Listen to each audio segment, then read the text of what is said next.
All right, welcome back to the deep dive. Today we're going to be doing something a little different. We're not looking at a big historical event or a social movement or anything like that. Today we're going to dive deep into the life of one individual. One very special individual. Yeah, this is actually going to be a deep dive into the life of your third great-grandmother, Amy Champlin Oatley. That's right. And to do this, we're going to be looking at a really interesting source that you sent me from a blog post at Genea-Musings.com. Yeah, and this blog post was part of this 52 Ancestors in 52 Weeks challenge. I love that. It's amazing how such a simple genealogical record can unlock so many stories. Yeah, and really give you a glimpse into someone's life. So we know Amy was born in South Kingstown, Rhode Island in March 1798. But she actually ended up spending most of her life in Connecticut. That's right. So our mission today is to really unpack all the details from this blog post and see what we can learn about Amy's life. Perfect. Sounds like a plan. All right, so where should we start? What do we know about her early life? Well, the blog post tells us that her parents were Joseph Champlin and Nancy Kenyon. Joseph lived until 1850, but unfortunately, we don't have a death date for Nancy. Okay, interesting. The blog post also mentions that Amy was baptized around the age of 14 on February 20th, 1813 in Exeter, Rhode Island. Yeah, that is interesting. I mean, Yeah. being baptized at 14, that does make you wonder about the circumstances. It almost feels like maybe it was a more conscious decision than a baby, being baptized as an infant. Right. Or maybe something happened, in their lives or in the community that led to that. Right. It could have been a revival or some kind of big event in the community that spurred a lot of baptisms. And then, get this. Just a few months later, on May 29th, 1813, also in Exeter, she married Reverend Jonathan Oatley. Oh, wow. But here's where it gets even more interesting.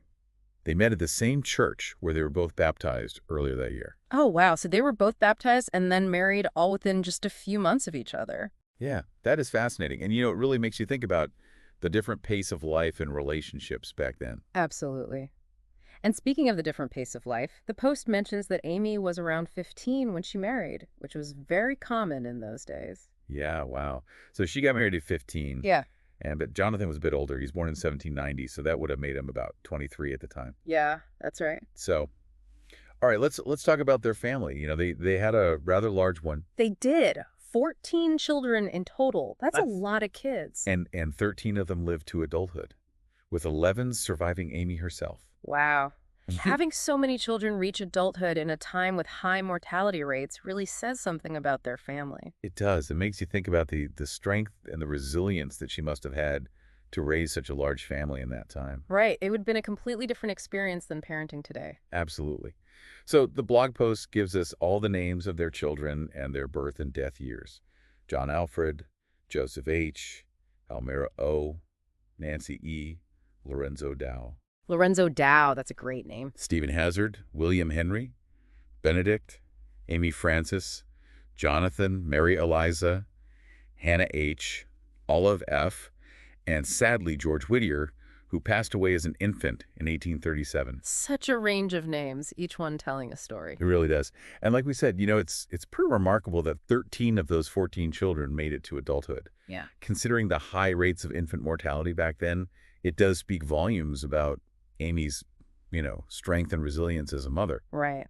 And possibly about the health of their family and community as a whole. Yeah, yeah. And, thinking about managing a household that big before modern conveniences, I mean, that must have been such an enormous undertaking. It's hard to even imagine. It really makes you appreciate the dedication and resourcefulness of people back then. It does. So let's jump ahead a little bit to their later life in Connecticut. The 1850 U.S. Census shows them living in Killingly Township, Windham County, and Jonathan is listed as a stonecutter. Amy's age is recorded as 52. Okay. And their daughter Olive, who is 14 at the time, is also living with them. That little detail about Jonathan's profession as a stonecutter really paints a picture in my mind. It does. It gives us a little glimpse into their daily life. Right. I mean, can you imagine the physical demands of that job? It must have been tough work.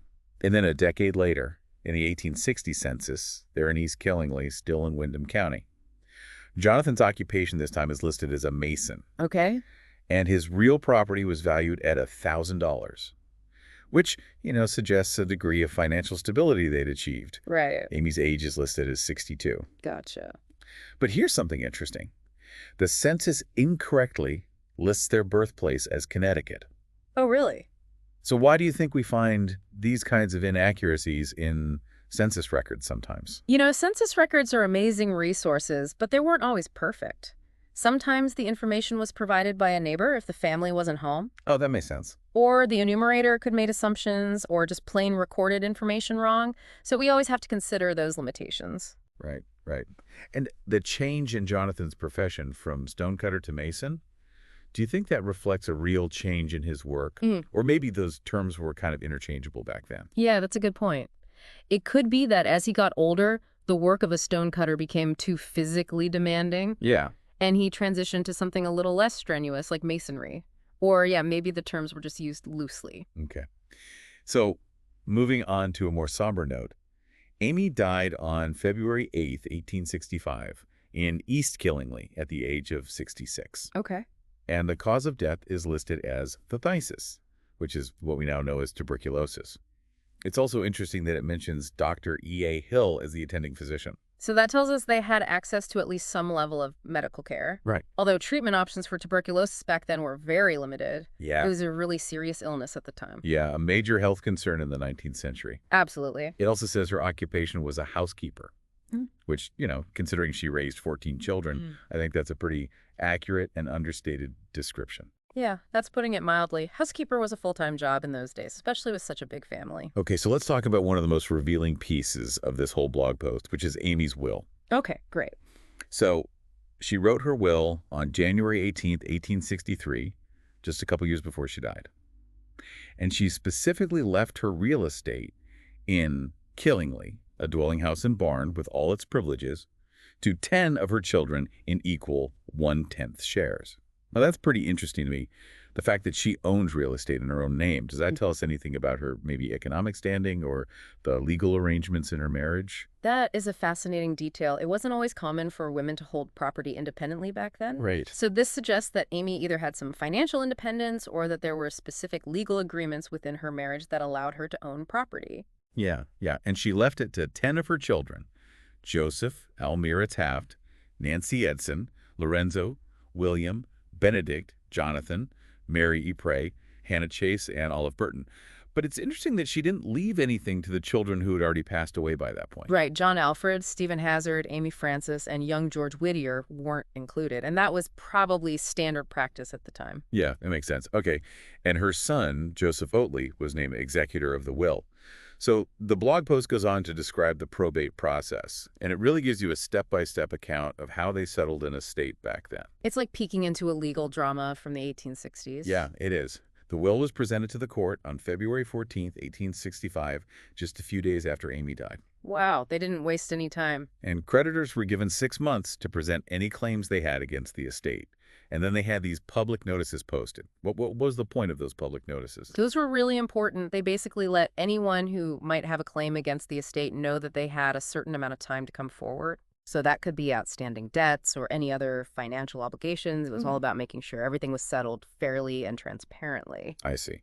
So the court also appointed these two guys, Samuel A. Chase and John White, to appraise her estate. Right. To determine its value for legal purposes, they would have assessed everything, the real estate, personal belongings, any livestock or farm equipment, and so on. Wow, it's so interesting to see how thorough they were back then. And their appraisal in March 1865 valued the real estate, which was the house and barn and the surrounding land, at $850. Then in August 1865, Joseph, as the executor, he asked the court to sell the property to pay debts. And he said that it couldn't be divided fairly among the heirs. That makes sense. Trying to physically divide a house and barn and land into 10 equal portions probably wouldn't have been practical or fair. Yeah. Plus, splitting it up like that could significantly reduce the overall value. That makes sense. So they described the property based on its boundaries. It was near land owned by Leonard and Waldo Bartlett, and also next to land owned by Joseph Oatley himself. So he was a neighbor to his own mother. Yeah, and it bordered a highway. The court approved the sale, and they required 20 days' notice to be given. And ultimately, the property was sold to William H. Oatley, one of Amy's sons, for $950. So the family homestead stayed within the family. Yeah. The sale was confirmed by the court on October 2nd, 1865. It's kind of touching that one of her sons bought it, you know? Yeah, it is. Finally, the executor's account was presented on October 7th, 1865. The total inventory was $982. and the expenses came to $538.07. Okay. These expenses included the cost for her last sickness, her funeral expenses, any debt she had, repairs to the property, taxes, all the costs associated with settling the estate, executor fees, and probate court costs. Yeah, it's amazing how these records give us such a detailed look at the financial realities of life and death back then. I know, right? So all these expenses left a balance of $443.93. But the blog post says there's no record of the final distribution of this money. Another little mystery. I know. So the blog post ends by mentioning that Amy was buried in Bartlett Cemetery No. 1 in East Killingly. Okay. Her gravestone is no longer readable, but there's a Find a Grave memorial for her. But interestingly, the Find a Grave memorial lists her death year as 1863. So there's a discrepancy there. Right. So it just goes to show that, sometimes you have to piece together information from multiple sources, and those sources might not always agree. That's so common in genealogy. We often have to weigh different pieces of evidence and make educated guesses about what's most likely to be accurate. Yeah. So to sum up, this deep dive into the geneamusings.com blog post has given us a really fascinating look at your third great-grandmother, Amy Champlin Oatley. We've seen her early life in Rhode Island, right, her marriage to Jonathan, the experience of raising 14 children, their move to Connecticut, and the details of her later life and passing. And it's all thanks to these census records and probate documents. Yeah, it's amazing how these seemingly small details, like birthplaces, occupations, property ownership, even the lists of debts and expenses, can really bring the past to life. It's true. And through Amy's story, we get a glimpse into the economic realities, the family dynamics, the legal processes, and the medical challenges of the 19th century. It makes you wonder how different, yet also how similar, life might have been for your ancestors. Yeah, it really does. And it makes you think about all those other stories that are just waiting to be discovered in similar records. Yeah. I mean, what surprising details might you find if you start digging into your own family history? Who knows what you might uncover? There could be stories of resilience, of hardship, of migration, of love, of loss, all hidden within those records. And maybe, just maybe, you'll find a connection to someone like Amy, whose life, though seemingly ordinary, reveals so much about our shared past. Well, that's certainly something to think about. It is. Thanks for joining us